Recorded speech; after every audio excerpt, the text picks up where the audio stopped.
Lake Moomaw did not exist until 1979. Before 1979, it was a valley, the Bath County Valley of the Jackson River, a narrow cut through the Allegheny Mountains that had held farms and a small community for generations. The Army Corps of Engineers built Gathright Dam at the valley's lower end over the course of the 1970s, and when the dam was finished and the gates were closed, the river backed up behind it and the valley filled, slowly, over a period of months, until what had been fields and woodlots and the foundations of houses and the gravel of old roads was under 40 feet of water, and what remained above the waterline was a lake 11 miles long and a mile wide at its broadest point, ringed by the mountains of the Allegheny Highlands and managed by the Army Corps of Engineers for flood control, water supply, and recreation. The people who had lived in the valley were compensated and relocated. This is what the official record says. The farms were purchased, the houses were demolished or left to the water, the community that had existed in that valley for 150 years was dispersed to other places in Bath County and beyond. The record is clean on this. The valley was empty when the water came up. Wade Suttles did not know the history in any detail when he accepted the winter posting at Gathright Dam in November. He knew the lake existed, and he knew his job: maintain the dam's mechanical systems through the winter months when the facility's regular staff reduced to a skeleton crew, and then, in December, to none. He would be the only person at the facility from the 1st of December through the 1st of March, 3 months of solitude in Bath County winter, which was a thing he had actively sought. He was 38 years old, and he had recently ended a 7-year relationship, and he had the specific need of a man who has been part of a unit for a long time and suddenly isn't. The need for enough quiet to hear himself think again, to locate the edges of himself that had blurred in the years of couplehood. The Gathright posting offered 90 days of that quiet, and a maintenance job he was qualified for, and a stipend that would cover his expenses, and the Corps of Engineers had been glad to have someone reliable take the winter slot, which was not a posting that attracted competition. He moved into the facility's small staff house on the 1st of December. The last of the skeleton crew left that afternoon. By evening, he was alone at the dam, with the lake on one side and the mountains on the other, and the specific quality of quiet that a large body of water in winter produces. Not silent, but the sounds all water and wind, nothing human in them.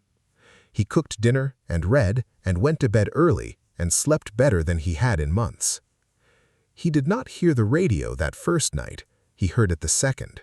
The radio was a standard Corps of Engineers VHF unit mounted in the facility's operations room, the primary communication channel for the dam and the lake. It monitored several frequencies: the Corps Administrative Channel, the Emergency Services Channel for Bath County, the standard marine frequencies for the lake's recreation traffic, which was minimal in winter but present. Wade had been briefed on the radio as part of his orientation, and he understood its function and had been told which frequencies to monitor and which to ignore. The second night, he was sitting in the operations room doing his evening systems check when the radio produced a sound on a frequency he had not been monitoring because it was not on his list of active channels, an older frequency, one that the briefing documentation listed as decommissioned, no longer in use. The sound was a voice, not static corrupted, not faint, clear, as if the transmission were coming from nearby, the signal strong and unobstructed. A man's voice, older by the sound of it, speaking in the unhurried way of someone doing a routine task. He was talking about the weather, the temperature that morning, the condition of the road from the valley to the county road, the state of the river, which was running high from recent rain. Wade sat at the operations console and listened for a full minute. Then he picked up the handset and pressed the transmit button and said, "Station calling on frequency 155.340. This is Gathright Dam Facility. Please identify." The voice continued without pause, did not respond to his transmission, did not change its cadence or subject, continued talking about the weather, the road, the river running high. Wade released the transmit button and listened. The voice talked for another 3 minutes, and then the channel went quiet. Not the quiet of a transmission ending, the quiet of a channel that had never been active, the flat silence of an unoccupied frequency. He logged it in the facility journal as an anomalous transmission on a decommissioned frequency, possible equipment malfunction or external signal bleed, and went back to his systems check. He was a methodical man, and he dealt in observable facts, and anomalous radio signals in remote facilities had mundane explanations. He believed this. He held to it for about a week. The transmissions came every night. Not at the same time, sometimes early evening, sometimes after midnight. Once at 4 in the morning, when Wade woke from a dream he couldn't remember to the sound of the voice coming through the operations room wall, and lay in bed listening to it for 20 minutes before it stopped. Always the same frequency.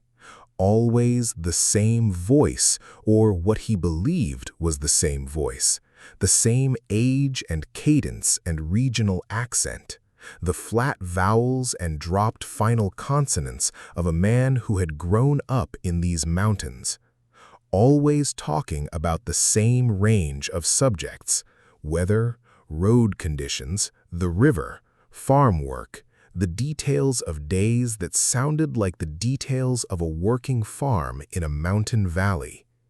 He reported it to his Corps of Engineers contact on the third occurrence. His contact, a facilities manager named Briggs who worked out of the district office in Huntington, West Virginia, was polite and efficient and told Wade that he'd have someone look into it, that old equipment sometimes produced phantom signals from archived frequencies, that it was almost certainly nothing to be concerned about. Nobody looked into it, or if they did, Wade was not informed of the result. The transmissions continued. In the second week of December, Wade started keeping a separate log from the facility journal, a personal notebook in which he recorded the content of each transmission as fully as he could, the way a researcher records field observations. He was not a researcher, but he had the instinct of a methodical man for documentation, and the transmissions were producing content that he found, after 2 weeks of listening, to be internally consistent in a way that random signal bleed was not. The man on the radio was describing a specific place, not abstractly, specifically, with the accumulated detail of someone describing somewhere they knew in the way that people know places they have lived for a long time. The road, he mentioned, had a name, Riven Road. The river was the Jackson. The farm he seemed to be operating had fields in the bottom ground and a woodlot up the slope and a barn that was giving him trouble with the roof. He mentioned a neighbor, a woman named Cora Brisby, whose property adjoined his to the north in the way you mention a neighbor you see regularly, with the familiarity of proximity.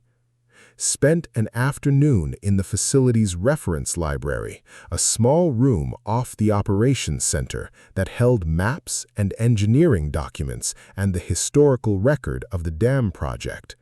He found what he was looking for in a bound volume of the Corps of Engineers' Environmental Impact Assessment from the early 1970s, which included a survey of the prior inhabitants and land uses.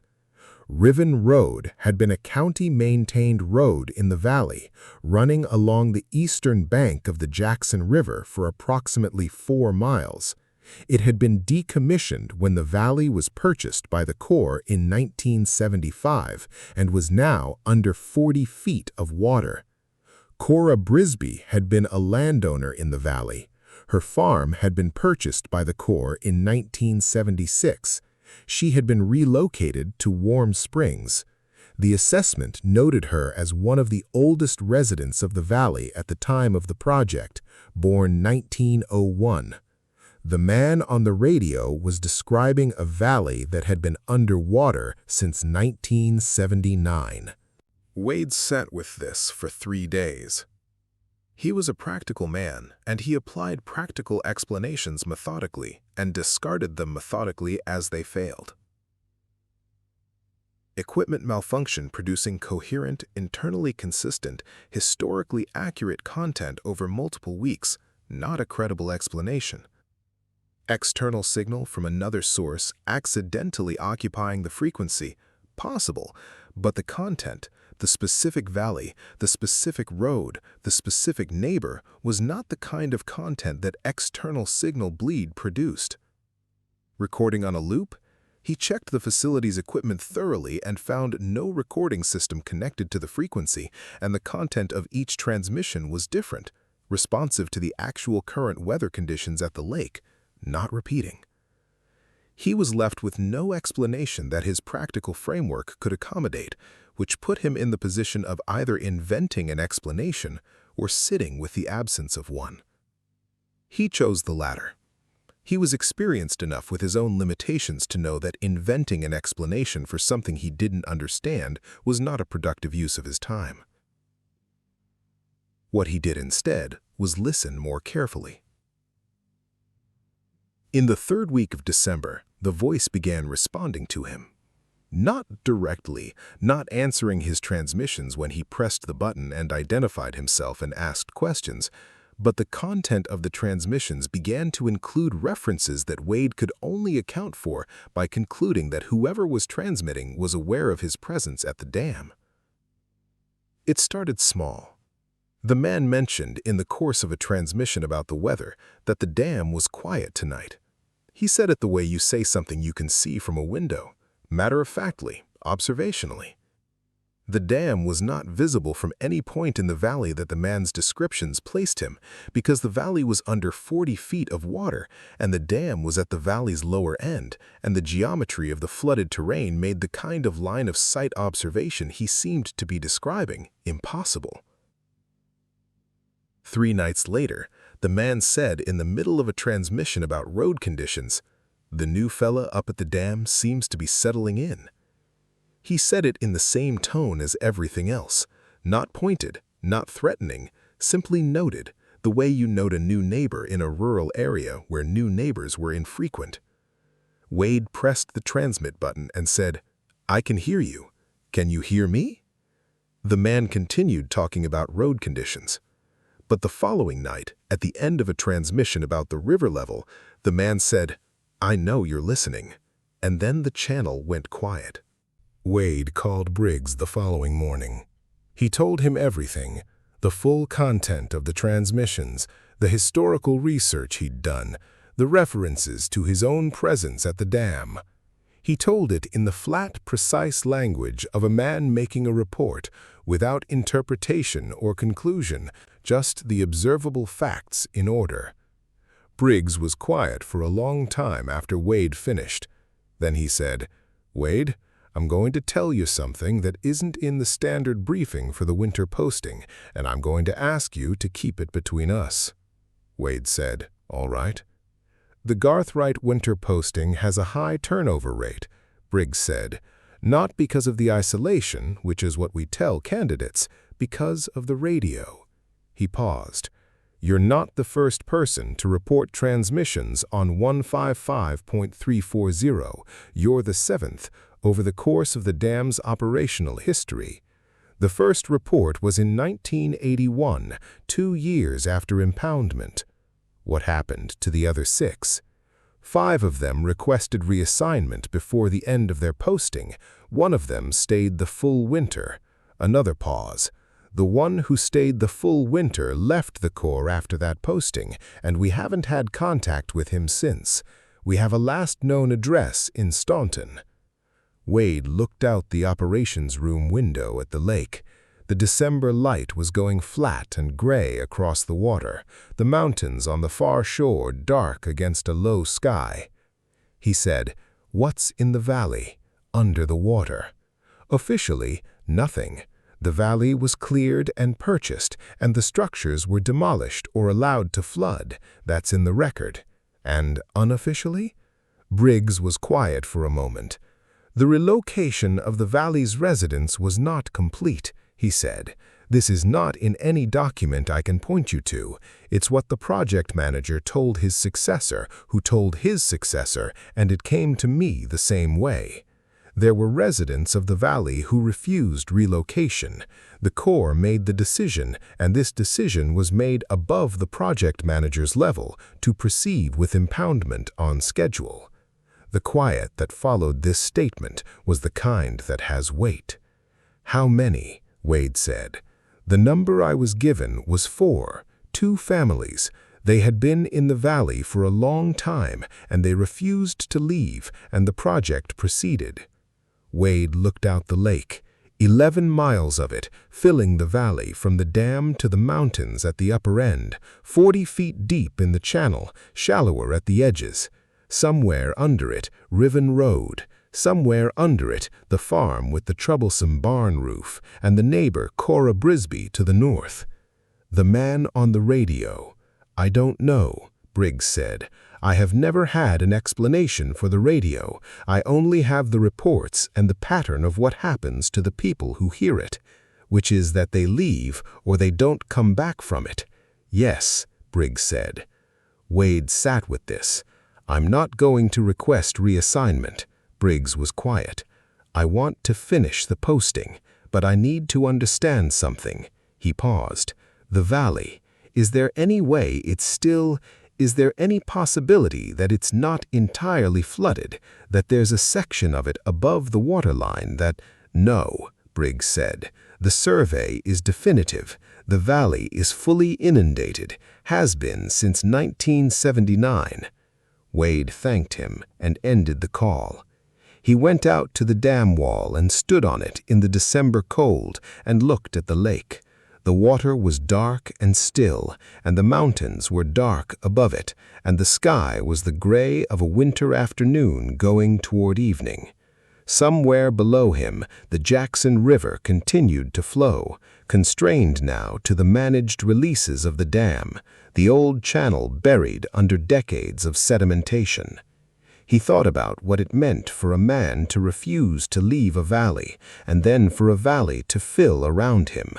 He thought about the radio transmissions, the weather, the road, the river running high, the barn roof giving trouble, the details of days that had continued in some form he could not account for 45 years under 40 feet of cold Allegheny water. He thought about, "I know you're listening." He went back inside and made dinner and listened to the radio. The transmissions changed after his conversation with Briggs. Not the voice was the same, but the content shifted, gradually, over the remaining weeks of December and into January. Less weather, less farm work, more address. The man began speaking, in his observational way, about the dam, about the water level, which Wade monitored daily, about the maintenance work Wade did. The man mentioned one evening that someone had been on the intake structure that afternoon, which was accurate, and was not visible from any point on the lake's surface that a boat could access, which meant it was not visible from above the water at all. The man mentioned Riven Road by name more often. He mentioned the state of it, the gravel surface, the condition of the culverts, the place where the road crossed the tributary creek. He described it in present tense without qualification, as if describing a road that was currently passable, rather than one that had been under 40 feet of water since 1979. In the second week of January, during a transmission that Wade was recording on his phone, the man said, "The road's clear down to the lower crossing. If a fellow wanted to come down and have a look, he could." Wade sat with the handset in his hand for a long time. He did not press the transmit button. The following morning, he drove the facility's boat to the coordinates that his calculations suggested corresponded to the lower end of Riven Road. He cut the engine and sat in the boat in the January cold and looked at the water. It was dark and opaque, the way reservoir water is dark and opaque in winter, no visibility below the surface. The mountains were reflected in it. The sky was reflected in it. He was looking at 40 feet of cold water above a gravel road that a man on a decommissioned radio frequency had just told him was passable. He sat in the boat for 20 minutes. Then he started the engine and went back to the dam. He finished the posting. March 1st, he handed the facility back to the returning staff, filed his maintenance reports, and drove back to his apartment in Covington. He did not request reassignment. He did not leave the Corps. He filed no report beyond the standard maintenance documentation and the anomalous transmission log that he submitted to Briggs, who acknowledged receipt and said nothing further. He listens to a VHF radio sometimes, at home in Covington. Not Corps frequencies, he is careful about that. But he has the radio, and he keeps it on in the evenings, low. And sometimes in the early morning before he's fully awake, he hears, on the edge of whatever frequency is on, the familiar cadence of a man describing the weather and the road and the river. He does not know if he is actually hearing it or if it is the residue of 3 months of listening, the way a song gets into your head and plays without the music. He has not decided which possibility is more unsettling. He has looked up the last known address in Staunton for the previous winter keeper, the one who stayed the full posting and then disappeared from the Corps' contact list. He has not gone to the address. He has it written on a piece of paper in his desk drawer, the same drawer where he keeps the personal notebook with 3 months of transmission logs. He has thought about what the man meant when he said, "If a fellow wanted to come down and have a look, he could." He has thought about what it would mean for a valley to be both flooded and not flooded, for a road to be both under 40 feet of water and passable, for a man to be both relocated and present, both gone and on the radio every night, describing the weather in a valley that hasn't existed since 1979. He has thought about the 4 people who refused to leave, the 2 families, what it means to refuse to leave a place so completely and so finally that the place keeps you even when the place is gone. The roads clear down to the lower crossing. Wade Suttles is 39 years old, and he has been back to Lake Moomaw twice since March, in his own truck, as a private citizen, with no professional reason to be there.